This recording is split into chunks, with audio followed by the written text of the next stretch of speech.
Are you recording, Adam? I've just started recording myself. Okay, perfect. Good. And we'll switch, by the way, to a better way to do recordings starting the next meeting. Okay, so welcome everyone on this meeting of the Ecma Technical Committee 54, Task Group 2, dedicated to package URL Perl standardization.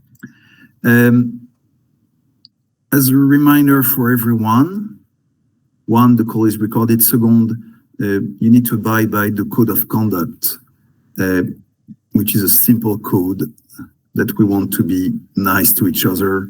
And I'm pasting the link in the chat, so for everyone's refresher, it's available in our public repo.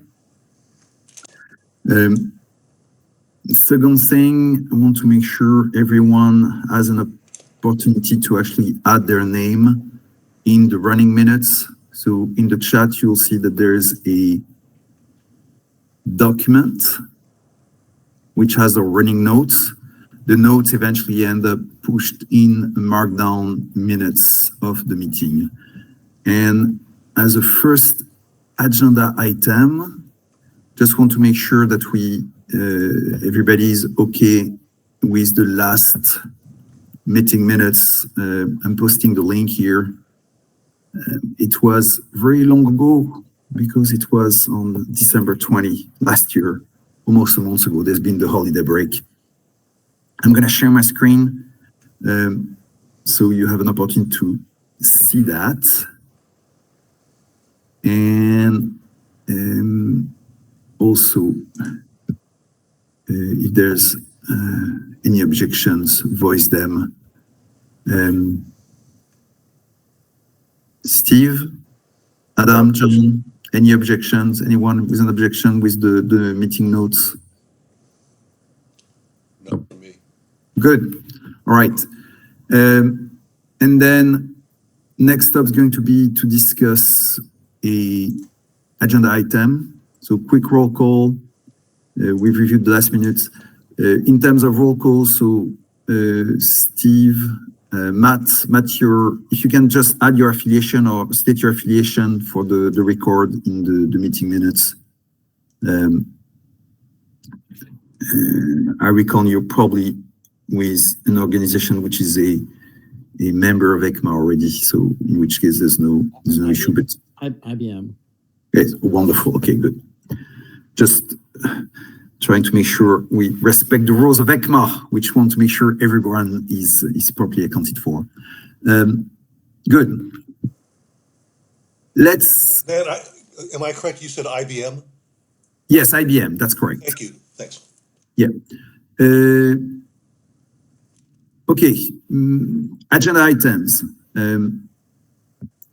I have a certain number of items on my side, which are a bit of logistics on the one hand, an update of where we are on the spec, community calls, and something with regards to CVE. So just bunch of things and a few announcements.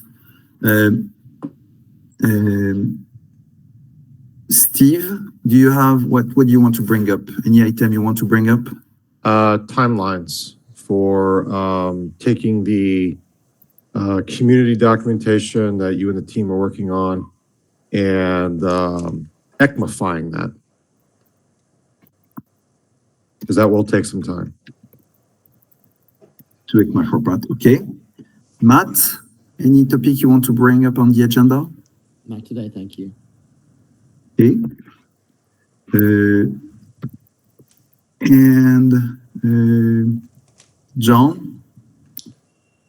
Nothing for me. I note that Salve has joined us as well. Okay. Adam?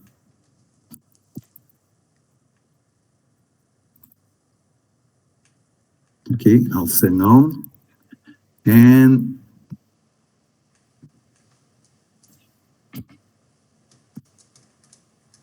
welcome, Salve.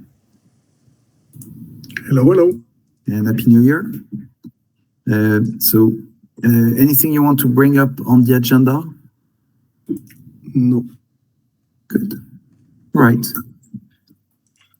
All right, so let's start with your agenda item, Steve. Timelines for taking the community document to the Ecma format.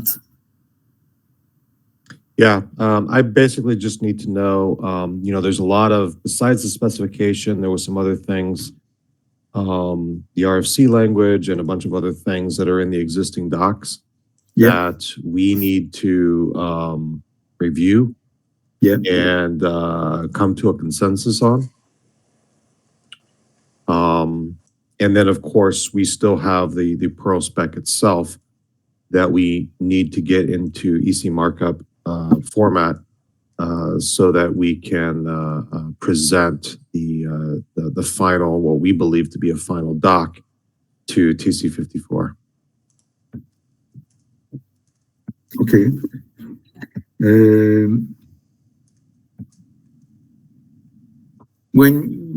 So if we work backwards,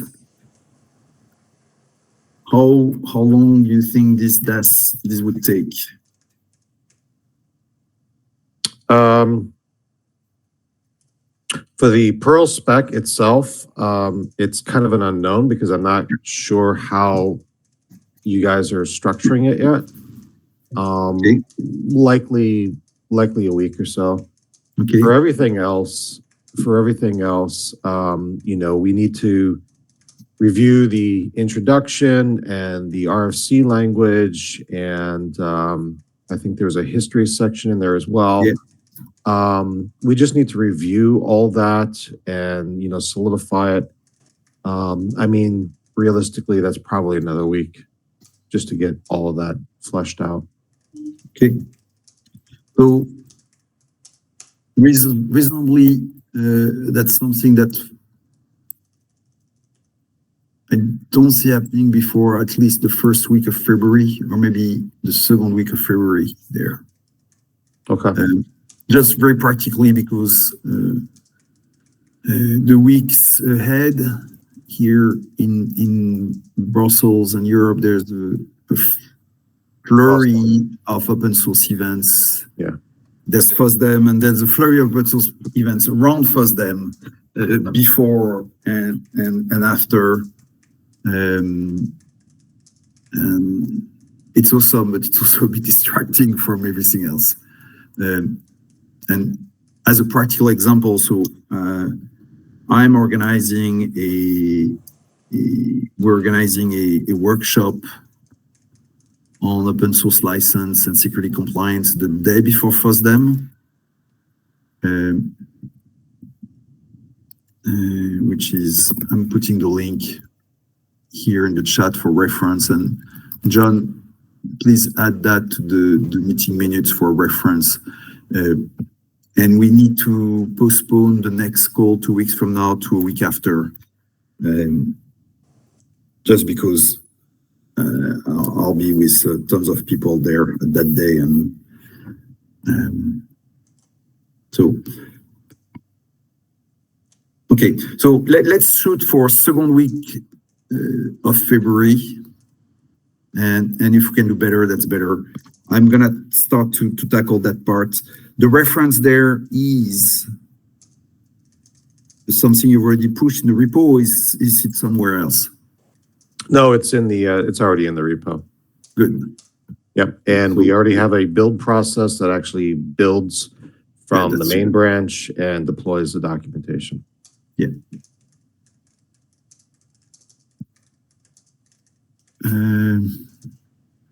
But I'm lost now. It's let me it's not in the Ecma 54. It's on the Perl spec repo. No. Oh, it's XX Perl. Okay, get it. Sorry. Right. We worked that last month. So let me paste that in the chat here, and so we can have it also for reference in the minutes. Yes. Okay, good. Cool. Okay, so that's any other thing there you want to discuss? I mean, again, let's move as fast as we can, but no faster than, I mean, it's not designed to be a death march. Yep, no, nothing else. Yeah. Okay. So on my side, then I wanted to put a few logistic issues. So first one we just addressed, which is moving the meeting from the 1st or the 31st of January, since 31st of January, by 1 week after. Maybe interesting because I will be also able to debrief a bit on what's been happening at FOSDEM for those of you that were not there, and of course how it relates to Perl, not just kind of a generic thing. So that's one thing. The second thing is we'll switch to a different URL. Still using Google Meet, but just different meeting invites, so we can have proper recording that are built in Google Meet. So that's the second thing. I don't think there's any objections there. It's just going to be simpler for logistic on our side. The third thing, so we started, John and I, putting a project board on Perl, which is very early and preliminary. I don't think, I don't know, where is the project board? I forgot. Did I dream?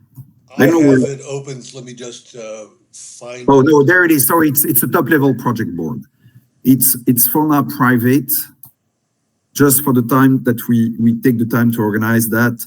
But that's going to organize the core work around the spec, where we organize this by components of the Perl. And eventually all the work, preliminary work that John did to sort out all the different issues and problems will be then brought down in the body of the issues there with reference. And so the goal there, we should have probably that we're going to make the board public sometimes next week when it's all filled in.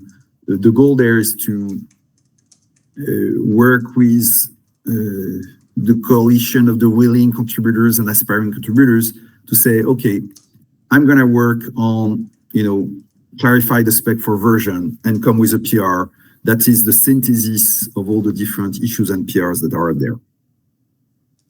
Just to be able to spread the work. That's one thing. Any comments on that? Good. And in terms of content, the links that are in the chat. So there's the running list of all the open Perl spec issue and PRs on the one hand, and the other one, which is the thing that's specific about encoding issues on each of the Perl components. And again, so the goal is to consolidate that. So we may have still reference in these issues in the spreadsheets, to the spreadsheets, but the goal is to have the issues as being the first level candidates and the things that we use to share and split the work. So there's that. Next up is the fact that we've started scheduling. We had the first community meeting sometimes back in December, and we've set up a meeting schedule yesterday, which is going to be every other week. It's yet another meeting, but really the goal is to have something which is short, less than 30 minutes, and just to dispatch work to aspiring contributors and or discuss, which could take just 10 minutes, and or discuss critical issues that needs discussion to resolve and that been blocking there. I expect and I hope that we'll get folks which have been very vocal on some of the ticket and issue discussions to join there to resolve that. As an example, we were talking earlier on about RFC language adopting in the spec. There's a PR that was filled in by John,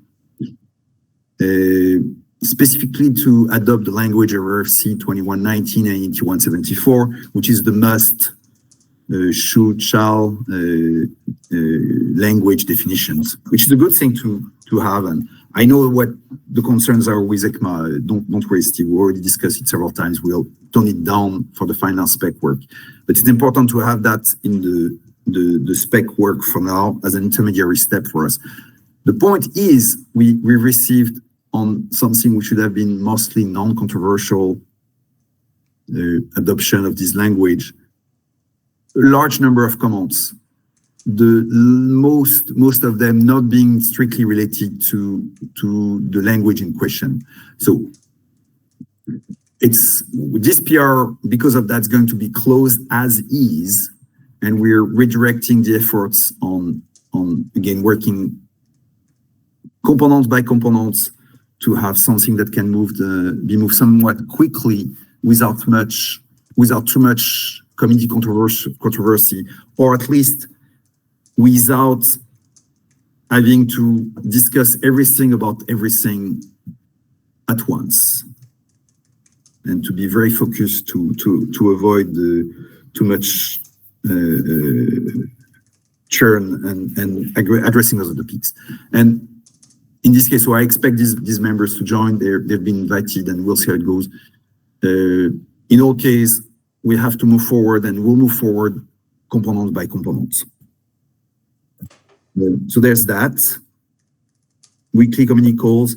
The last point is I had actually 2 calls this week with folks from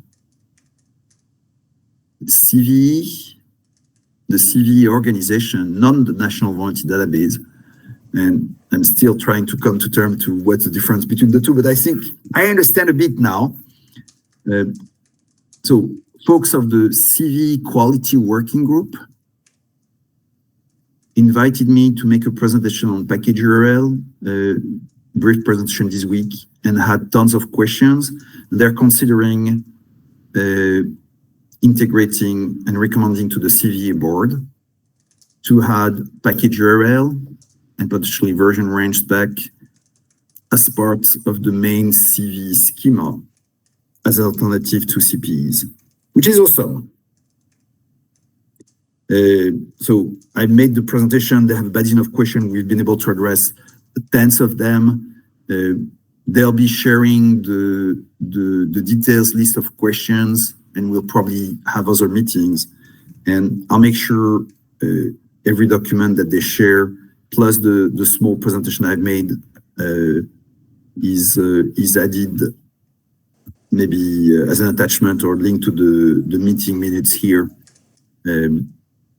I'll send you also a copy whenever I reply to this guy, probably over the weekend, Steve, so you're informed there. So very interesting, very positive meetings. Again, that would be wonderful if we have Perl in the CVs. It's going to be a long road because the way I understand it, even if it's in the CP schema, say version 5.1, 5.2, 5.6, or 6, whatever, by the time it reaches the National Vulnerability Database and the time CNAs or data providers starts to feel the thing,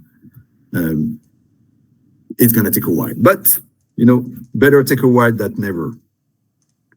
And so I had a call with this group, and then yesterday another call with folks from MITRE, which are working to make recommendations to the quality working group, also to integrate Perl in the CV schema. So it's part of the same but different kind of folks. But very, very positive development there. That's fantastic, Philippe. Yeah, that's amazing.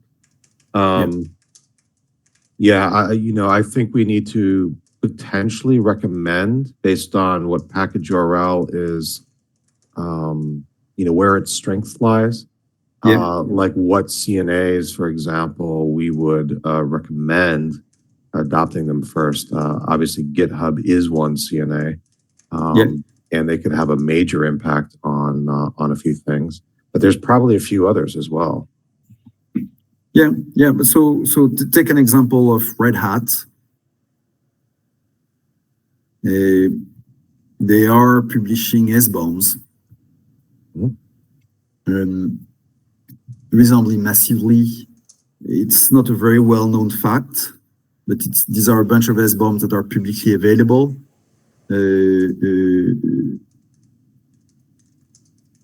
If these are for sure integrating Pearls and CycloneDX, that would be really awesome, because that creates a large body of reference. And we'll see how it goes. But I think in the end, to me, the interesting angle is to have leverage, and something like the CV schema is definitely leverage, because it will trickle down to all the CNAs. And to your point, they're actually they were in demand and requesting and asking if we could provide examples of how all this could work.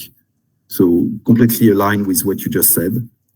The second thing is, to me, leverage is going to be working with package ecosystems to ensure that they own, say, the package type definition for their ecosystem, and that they share the canonical reference Perl for package, even though I wish we don't have to even do that.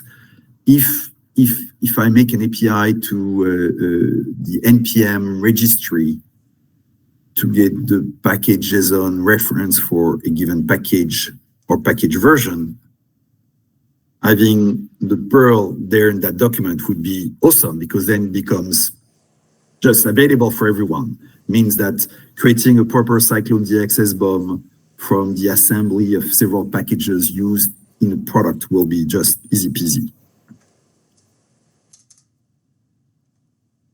I love that. Yeah. But so very interesting. As soon as I get the list of questions, I'll share that with you. We need to put that because we need to provide the best possible answers. Interestingly enough, a lot of the questions that we're bringing forward are very much the kind of question we're trying to resolve in the spec too. So very sharp on their part to have looked in the spec in details and look at how they could apply that to CV. And we talked about new call URLs and rescheduling the next call. So that's pretty much it. I'm done. Under 30 minutes. Congratulations. Yeah, so I feel like we accomplished that. Yeah, no, it's if we can keep the calls under 30 minutes, that'd be a good thing. I think we all are suffering of meeting exhaustions at time. And so other stuff, and last thing actually before we part. So next week I'll be in FOSDEM with a bunch of other folks from the CycloneDX and Perl community. I'll meet some folks like Jan Kovalec. I don't know, you're not there this time. You should come sometime. Yeah. It's actually as bad as the weather as Chicago. I feel right at home. No, actually, it's actually worse because it's not as cold. It's not as cold, but you have light. I can see some sun. Yeah. It's not. Yeah, it's more gray. Yeah, here it's been gray for like, I don't know, maybe it feels like months of gray. Yeah. And in between gray, sometimes you have a bit of fog, which looks like almost like light. But the point is that there'll be a lot of interesting discussion. I know that Adam Friedman from the CISA is joining the workshop. So is Victoria Nifros and a lot of other folks. So really coming from everywhere. There's folks coming from India, from the US, from a bit all over Europe. So I hope that I have also interesting things to report. There's also an interesting set of meetings, 2 of them organized the Wednesday and Thursday by Eclipse, the Eclipse Foundation. One is specifically on a group they've started with pretty much every foundation, including, I think, OWASP, but so far minus the Linux Foundation at the moment, which is called the Open Source Regulatory Compliance Working Group, which is trying to bring together a bunch of open source stewards and coalition of the willing to see how they can make the problem, well, not go away, but how to tackle CRA compliance, generally speaking, and compliance in the US and Europe and elsewhere. And there's another one on the same topic, but that's not specifically focused on this working group in private. So there's going to be a flurry of interesting meeting there. So that's pretty much it. And Saleh, sure, you have a month of the meeting. You're welcome to stay around and we can talk. And I think you'll be in FOSDEM. Yes. Right. Yeah, that's awesome. Good. Being a Cheers. person to create Have a problems. great weekend. Yeah, so just before we part, let me paste the new URL for the meeting, Oh, yeah. which is So that's going to take effect on the next time. That's going to take effect on the next time. Okay. I'll update And- the OWASP calendar then. Yeah. I'm pasting that here, and John, you can also add that to the minute if you don't mind, or I can add that to the minute. I'll take care of that. It's weird. It's okay. Good. All right. Got it. Yeah, and so, no, that's pretty much it. So, anything to add? Anyone? Salve, Steve, John. Not for the record, but I have some questions on package URLs for you that we can take Okay. when we're done. Let's stay on the call of the recording when it's done, if you like. And Matt, anything to add on your side? No, if there's anything that goes on with Red Hat, I'd love to hear more about it and see if I can help and leverage that. Oh, that's awesome. Yes. So for reference, there's a guy called Jim Fuller and Martin Krishik, which participated in community call and organized it last time, and they're going to participate again, and they're just stepped in to help on the standardization effort. So if you can join this meeting we're organizing next week, that'd be awesome. Okay. They're likely to be there at the same time. And I know some of them, well, I know the nicks or the handle of some of these guys, and I met them for the first time in video conference for the community call, but which are folks that have been involved with Red Hat product security, an open source project around Red Hat security at large for a long while. I hate to ask, I don't have the community call on my calendar. I only have TC54 because I have the OWASP calendar. Do you have a quick reference potentially to share? Yes. It's I think it was just published yesterday. yeah, it was just published yesterday. So there's no way you could have access to it yet. Let me post a link in the chat, which is discussion item 377. All right, thank You you. want me to put that on, is this going to be ongoing or does it have a deadline? Yeah. Okay. Yeah. So it's ongoing. It's there for the long run. Okay. Worst case, it may be a few minutes if there's nobody that shows up. But yes, we want to have that at least for the next, let's say, good 6 months ahead. And the goal is to, funnel. It's actually, Go ahead. I was gonna say, it's actually kind of funny because I had given up more than maybe a year and a half ago of trying to pursue SBOMs for Red Hat images, base images, and because apparently there was a faction in Red Hat that was opposed to publishing them. But I think that it came to a compromise that they were going to post a pseudo SBOM in the manifest directory hidden under some folder structure. So if they're actually publishing them, that's news to me, which is, so that's the... Yeah, it's interesting because I'm not sure this is about Red Hat containers. But we can have the discussion if you want. If you want to stay a minute ago, maybe we can just close the meeting and stop the recording. Okay. John, Adam, I'll say the number one. So like one of the reasons I wanted to show up. Go ahead, stop the recording, and I'll give my background. Okay, let me find the right. Yeah, just